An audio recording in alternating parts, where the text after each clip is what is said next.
Okay, I'm making a quick video concerning vehicles. And the thing that I'm making a video about is if you don't drive your car on a regular basis, or if you have a reason why you let your car sit still for a while, whether it be for mechanical reasons, maybe tires or whatever the reason is that you got your car sitting still, or you just have another car to drive. Like right now, I decided that I wanted to change from, as you can see, a V8 engine, which is one of the, I'd say it's the one that is the most gas guzzler. So with the gas prices, have went up, I decided that I was going to change over to let me see, a 4-cylinder car. And so it's better on gas. And this car needs a tune-up anyway. So I was already about to put it down before the gas prices went up. So the thing that, as you can hear, that's why I opened the hood, so that I could get over here by the hood and you can actually see that the car is running. And I have it running because it's probably been a good month since I was driving the car on a regular basis. And even before then, this car had been sitting for a while. And when I say a while, it was a pretty good while. So the point of making this video is to let you know that when you do not, and trust me, myself, and people that I'm close to have found out the hard way. And I learned this from my grandmother, which we had a car, a family car that the person had passed, where she, for over 20, I'm gonna say 20 something years, my grandmother was always starting the car, pulling it back in and out of the, up and down the driveway.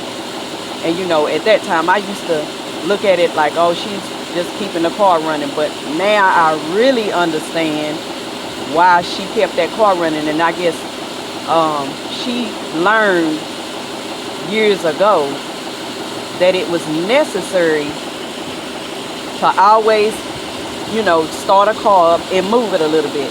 And if you can, like sometimes she would have other people to drive it around the block or take it to the store, or she would have them to take her to the store. But now I fully understand why she did that.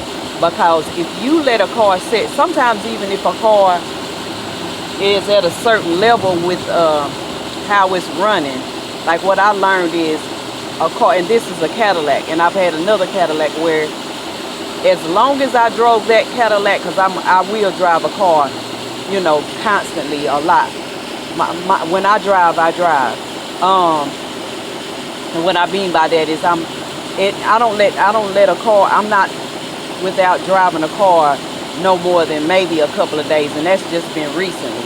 But most of the time I'm constantly driving a car every day, multiple times a day sometimes.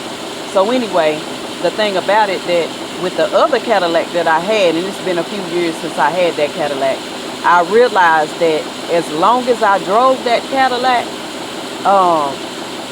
I don't know if it was necessarily that the battery was low, but as long as I drove it, I recharged the battery up, if that was the case. And then when I started letting that car sit up before I had actually got rid of it, I realized that if it sat for a few days, not even a week, it wouldn't turn over. So, but as long as I drove that car every day, it never gave me a problem. So sometimes you just have to know your car, in all honesty. But for right now, what I'm making this video about is, if you have your car sitting for a long period of time, you at least have to get in your car and turn it on at really once a week. If you don't do it once a week, sometimes you might even, can do it once a day, or every 2 days, every other day. It just, like I said, you have to know your car, or the car. So I let this car sit for a minute before I even turned it on again once I stopped driving it. Now the thing with the time period, I'd say it's probably been sitting at least a few weeks before I actually said, okay, it's time for you to start that doggone car up. So it started right on up.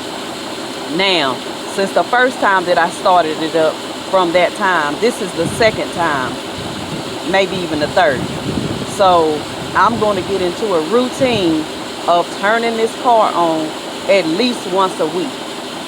And then also, you have to pay attention to the gas level of the cars when you do this. Now, if you have regularly turned the car on, then you might not have to let it run but maybe 5 or 10 minutes. But if you have not let the car run in a few weeks or a month or more, and it actually turns over, then you might need to let that car run a good 15 to 30 minutes at least. Then, you know, if you want to drive it around the block, that'll be good too. But one thing I've noticed, just like with a lot of things, when you don't use them, they wear down. Now, every now and then you might get blessed where that doesn't happen. But I've seen this with multiple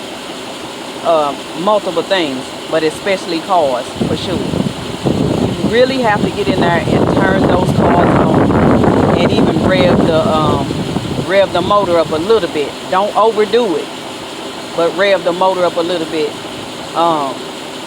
So yeah, that's what I wanted to make this video about. But like I said, make sure that once you do this, you do have to watch your gas levels so that you won't run out of gas because you forgot, oh, okay, last time I turned it on, I let it run for a while and the gas went down. But most of the time, the gas ain't going to go down too far, even if you run it for a long time.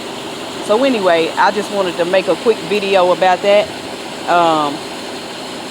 And that'll be the end of my video.